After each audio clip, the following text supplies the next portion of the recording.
안녕하십니까. 7월 31일부로 연방 차원의 렌트 퇴거 중지유예가 법적으로는 완전히 마감되었습니다. 그런데 법의 효력과 관계없이 CDC는 10월 3일까지 60일간 퇴거 중지 조치를 연장한다고 어제 8월 3일 발표했습니다.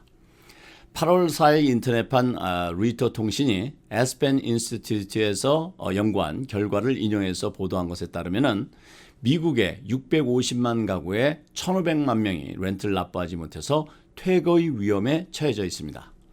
이렇게 체납된 렌트비의 전체 규모는 약 200억 달러에 달하는 것으로 루이터 통신은 보도하고 있습니다.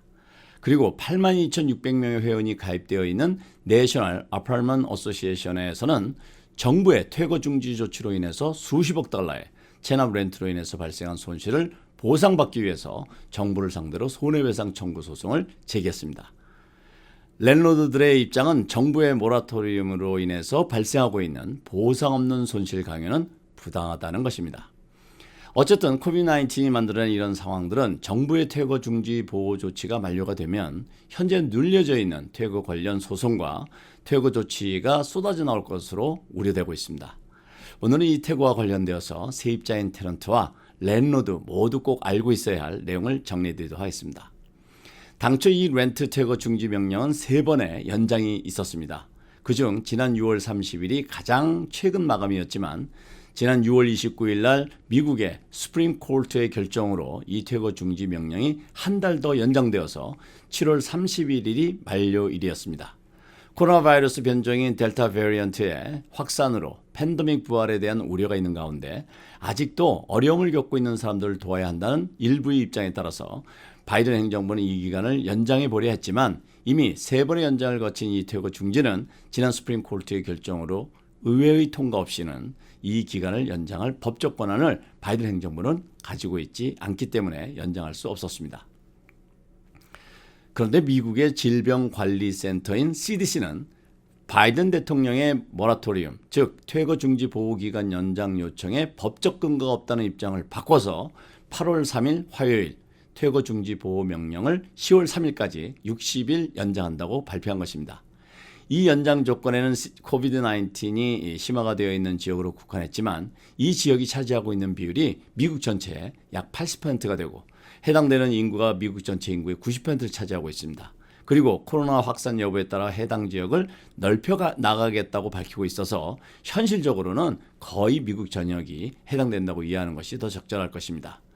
그러나 이런 결정은 법적으로 문제가 있는 것으로 지적되고 있고 바이든 행정부는 법적으로 문제가 있음을 인지하고 있지만 법적 소송이 발생한다 하더라도 그 법적 소송이 최종 끝날 때쯤이면 코로나 상황도 종식이 될 것이고 현재 퇴거 위기에 몰려 있는 사람들이 그때까지는 현 거주지에 거주할 수 있을 것으로 생각한다는 입장입니다. 그리고 랜로드들에게는 렌트 지원을 신청할 것을 공고하면서 바이든 행정부에서는 의회로부터 이미 승인을 받은 465억 달러의 예산을 렌트 체납 구제로 지원할 수 있음을 시사했습니다. 바이든 행정부는 각 주정부들이 최소 2달간 퇴거 중지 연장에 동참해 줄 것을 촉구하면서 유틸리티 회사들도 전기나 워러 등을 중단하지 말고 지원을 요청해 달라고 당부하고 있습니다. 캘리포니아의 경우에는 퇴거 중지를 9월 30일까지 2개월 더 추가 연장이 되었는데요. 세입자 퇴거 중지와 관련되어서 두 가지 법안을 잘 이해하셔야 합니다. 하나는 2020년 3월 1일부터 2020년 8월 31일까지의 기간 동안 발생된 렌트 체납에 대한 퇴거 중지 규정인데요. 이 기간의 렌트 체납에 대해서는 랜로드가 밀린 렌트를 납부하라는 통지와 함께 Declaration of COVID-19 Related Financial Distress라는 양식을 함께 전달하도록 규정하고 있습니다. 세입자인 테넌트는 이 양식에 서명해서 받은 날로부터 15일 내에 랜로드에게 전달하면 됩니다. 이 15일을 계산할 때 주말과 휴일은 넣지 않아도 됩니다. 그러니까 실제로는 거의 3주 정도의 시간적인 여유가 있는 셈이죠. 캘리포니아 주정부에서는 코비드-19 관련 재정난 신고서라는 제목으로 이 양식의 한국어 번역본도 제공하고 있습니다. 다른 하나는 2020년 9월 1일부터 2021년 9월 30일까지의 기간 동안 발생된 렌트 체납에 대한 퇴거 중지 규정입니다. 이 규정은 앞의 규정과 약간 다른데요. 이 기간 동안 적어도 렌트를 25% 이상 매월 또는 한꺼번에 페이했다면 앞서 설명했던 Declaration of COVID-19 Related Financial Distress 양식을 랜드로부터 받은지 15일 내에 제출을 통해서 퇴거로부터 보호받을 수 있게 됩니다. 랜드로드는 이것을 매월 요청할 수도 있고 세입자인 테넌트들은 랜드로드가 매월 요청할 때마다 서명해서 제출해야만 보호를 받을 수 있습니다. 만약에 이 양식에 서명해서 제출하지 않아서 랜드로드로부터 퇴거 명령을 받았을 경우에는 서명한 양식을 법정에 나중에라도 직접 제출해서 보호를 시도할 수도 있습니다. 주정부에서는 Financial Distress의 규정을 6가지로 나누어서 제시하고 있는데요. 첫째는 COVID-19로 인해 소득이 줄었을 경우, 둘째는 COVID-19로 인해서 업무를 보는데 직접적인 경비가 증가했다든지, 셋째는 COVID-19로 인해서 병원비 등 건강관리비가 증가했다든지, 넷째는 COVID-19로 인해서 가족을 돌봐야 해서 일의 지장을 받아서 소득이 감소했을 경우, 다섯째는 COVID-19로 인해서 자녀 등 가족을 돌보는 비용이 증가했거나, 여섯 번째는 COVID-19로 인해서 다른 비용이 증가하거나 소득이 줄게 되었다면 주정부에서 규정하는 Financial Distress로 인정받을 수 있습니다.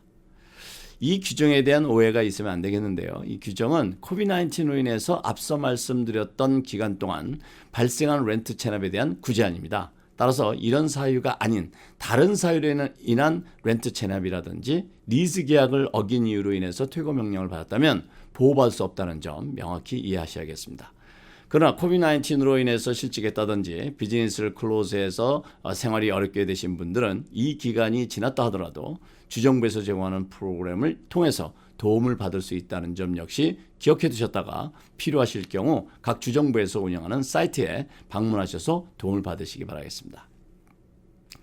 그런데 간혹 랜드로드가 렌트 체납으로 인해 퇴거 조치를 시도하면 시간을 얼마나 가질 수 있느냐는 질문이 있습니다. COVID-19로 인한 퇴거 중지 시효가 지났다면 완전히 퇴거에 대한 보호장치가 없기 때문에 거주하는 지역의 법원 시스템과 업무 진행 상황에 따라 차이가 있을 수 있고 또 테넌트와 랜드로드와의 관계에 따라 차이가 있을 수 있습니다. 예를 들면 평상시 속썩이는 테넌트였다면 랜드로드 입장에서는 이번 기회에 그 테넌트를 교체하려고 할 수도 있습니다. 그리고 요즘처럼 주택시장이 뜨거울 때는 그만큼 테넌트를 구하는 것이 수월할 수 있기 때문에 혹이라고 생각하고 더 적극적인 조치를 취할 수 있다는 것입니다. 이런 조치에 대한 세입자인 테넌트가 취할 수 있는 것은 우선 싱글 패밀리 하우스를 렌트를 했을 경우에는 그 주택의 융자가 HUD, 즉 Housing and Urban Development 또는 농업제한군인과 같은 곳에 관련된 곳으로부터 융자를 했는지를 확인해보고 이럴 경우에는 9월 30일까지 퇴거로부터 보호받을 수 있습니다. 그리고 본인이 거주하는 주정부 등 지방정부로부터 퇴거에 대한 보호 조치가 있는지 확인하는 것 역시 중요하다고 생각됩니다.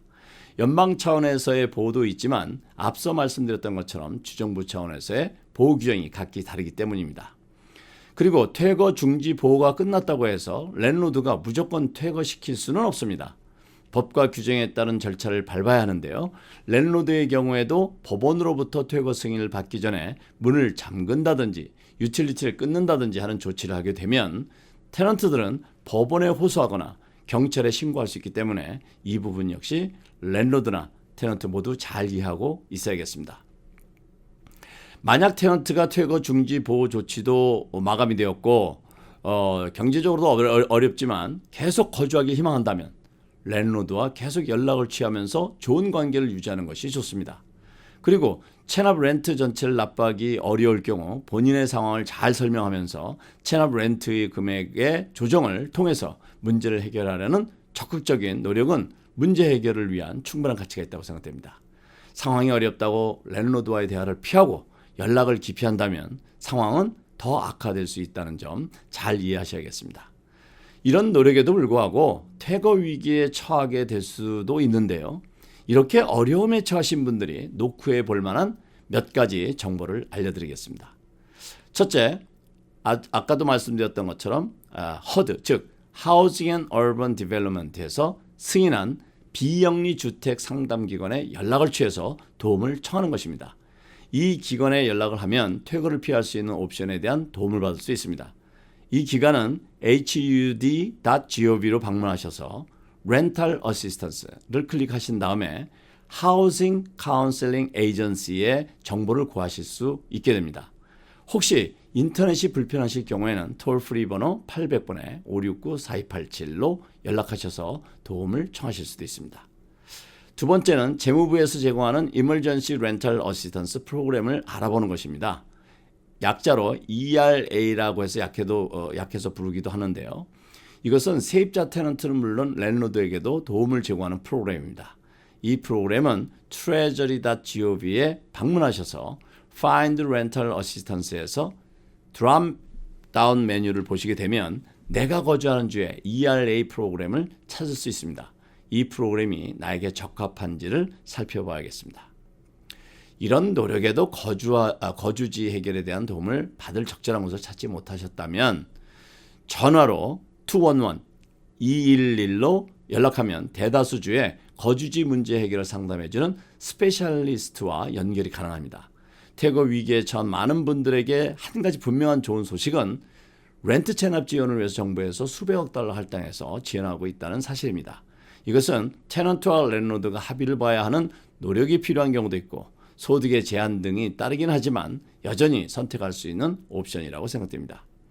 그리고 끝으로 전국 저소득 주택 연합인 National Low Income Housing Coalition을 방문하시면 약 400여 곳의 지원단체들이 있는데 이곳 역시 문의해서 도움을 받을 수 있는 방법을 모색하는 것이 필요하겠습니다. 지난 7월 31일 만료가 된 주거지 퇴거 중지 유예는 CDC의 10월 3일까지 연장 발표 그리고 각 주정부의 조치에 따라서 약 2개월 정도 더 연장되고 있는 주들이 있습니다. 결국은 코로나 변이의 확산 여부에 따라서 변화가 있을 수 있습니다만 9월 30일 또는 10월 3일까지 연장된다 하더라도 10월 이후로의 연장이 어려울 것으로 전망되고 있습니다. 따라서 11월 또는 12월경부터는 퇴거 관련 소송이 이어지고 퇴거로 인한 그 주거지에 어려움을 겪는 사람들이 급증할 것으로 전망되고 있습니다. 혹시 이런 처지에 있으시거나 또는 반대로 렌트 체납으로 또 다른 어려움을 겪고 있는 랜롤, 양측 모두 이런 어려운 상황을 극복할 수 있는 방안을 미리 준비하겠습니다. 오늘은 퇴거 중지 보호 조치가 만료됨에 따라서 발생할 수 있는 퇴거 관련 다양한 정보를 이해해 보았습니다. 오늘은 여기까지입니다. 감사합니다.